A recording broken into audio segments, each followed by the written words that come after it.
Waktu saya nyampe di Kupang, saya kaget. Ini pertama kali saya ke Kupang. Sebelumnya belum sempat ikut. Kemudian saya lihat setiap jalan itu ada salib. Ada salib tiga. Saya geser sedikit ibu ya. Saya geser sedikit, ada salib. Di Jakarta tidak pernah saya temukan yang seperti itu. Karena apa? Karena adik-adik di sini enak bisa baca firman Kakwalin. Saya ngelihat peta, ini yang duluan, kalau dari tempat saya tinggal di Tua Pakas, di rumah Ibu Pendeta. Kemudian saya cek kalau dari lokasi saya lebih dekat ke SMA Kualin atau ke SMK Kualin yang di sini. Nah, saya lihat peta supaya saya tidak tersesat gitu. Nah, kemudian saya lihat peta, oh ternyata agak naik ya, si SMK Kualin ini agak naik, sementara SMA Kualin itu lebih dekat. Jadi saya ke SMA dulu, SMA Kualin baru ke sini gitu. Nah, itu pentingnya apa? Pentingnya jalan supaya tidak tersesat. Nah, hari ini kita mau baca firman Tuhan satu ayat saja. Mungkin adik-adik sudah sering dengar. Tuhan bilang begini, Tuhan Yesus. Di Yohanes 14 ayat 6. Kata Yesus kepadanya, siapa?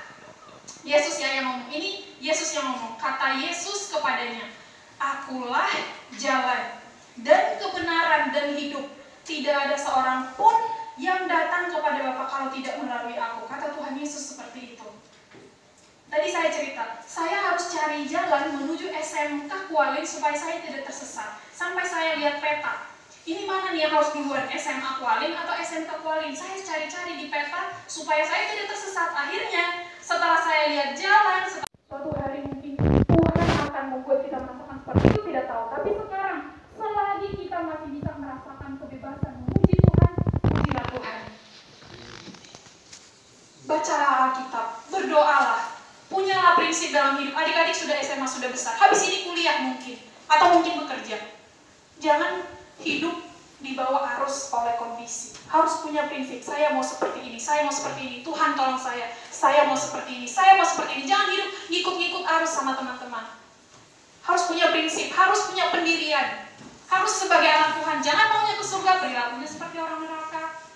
Jangan ngomongnya anak Tuhan, perilakunya mirip setan. Kamu apa? Kamu Kristen? Iya, saya Kristen. Pacarannya nggak benar. Iya, saya Kristen. Ngomongnya kasar. Jadi sebenarnya kita layaknya masuk surga atau masuk neraka? Kita layaknya itu masuk neraka. Tapi Tuhan bilang, di Yohanes 3 ayat 16 Tuhan bilang apa? Karena begitu besar kasih Allah. Jadi bukan kita yang mencari Tuhan duluan. Bukan kita yang mencari Tuhan duluan. Tuhan datang duluan. Karena begitu besar kasih Allah akan dunia ini, akan kita semua. Jadi siapa yang paling sayang sama kita? Bukan pacar kita, jangan mau dihasut. Perempuan, jagalah diri. Laki-laki, engkau juga harus menjaga diri. Engkau juga harus punya pendirian. Engkau mau jadi pemimpin seperti apa? Jangan merusak anak orang lain. Makanya Tuhan bilang, karena begitu besar kasih Allah akan dunia, akan kita semua, akan ibu, akan anak-anak di tempat ini. Dia mengirim Tuhan Yesus datang. Gantiin ibu dan tanti, kata Bapak kepada Tuhan Yesus. Iya, ibu tanti itu berdosa, gantikan. Jangan sampai dia mati, gantikan kamu yang mati untuk dia. Tuhan Yesus mati untuk ibu. Tuhan Yesus mati untuk kalian semua. Untuk adik-adik di tempat ini. Jangan berbuat dosa. Ibadah kita dengan doa. Semuanya dalam sikap berdoa. Sebelum saya menutup dalam doa, saya ingin bertanya kepada adik-adik di tempat ini.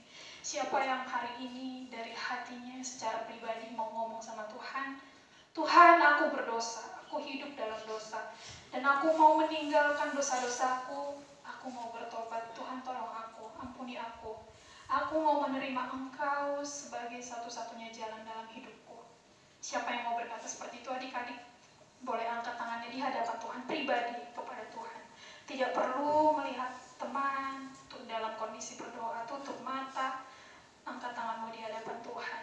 Tuhan, aku berdosa, aku mau meninggalkan dosa-dosaku, tolong aku meninggalkan dosaku, tolong aku untuk bertobat. Aku mau menerima Engkau sebagai satu-satunya Tuhan dan Juru Selamat. Angkat tanganmu di hadapan Tuhan, adik-adik. Angkat tanganmu di hadapan Tuhan. Puji Tuhan, puji Tuhan, puji Tuhan, puji Tuhan. Angkat tanganmu di hadapan Tuhan. Engkau ngomong sendiri sama Tuhan. Tuhan, ampuni dosaku. Ampuni dosaku. Aku mau tinggalkan dosa-dosaku. Aku mau hidup sebagai anak Tuhan, bukan anak iblis. Aku mau mirip seperti warga kerajaan sorga, bukan warga neraka. Angkat tanganmu di hadapan Tuhan saat ini, adik-adik. Puji Tuhan. Puji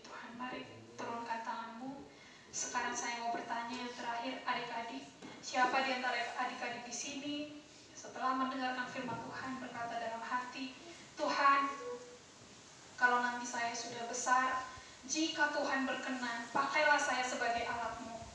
Pakailah saya untuk boleh bersaksi kepada orang-orang yang belum kenal Tuhan, supaya mereka kenal Tuhan dan hidup punya pengharapan sama Tuhan. Pakailah saya sebagai hamba-Mu. Adik-adik, jika ingin berkata seperti itu, taruh tanganmu di dadamu. Pakailah saya Tuhan sebagai alat-Mu. Saya memang berdosa. Ampunilah dosa saya. Ampunilah kesalahan saya. Dan terimalah saya sebagai anak-Mu. Masuklah di dalam hatiku. Aku mau menerima Engkau sebagai satu-satunya Tuhan dan Juru Selamat. Jika Engkau berkenan, pakailah saya sebagai alat-Mu kelak. Jika saya sudah dewasa, saya mau dipakai menjadi saksi-Mu dimanapun saya berada. Dalam nama Yesus, saya berdoa dan bersyukur. Amin. Adik-adik, sebelum kita tutup di dalam doa,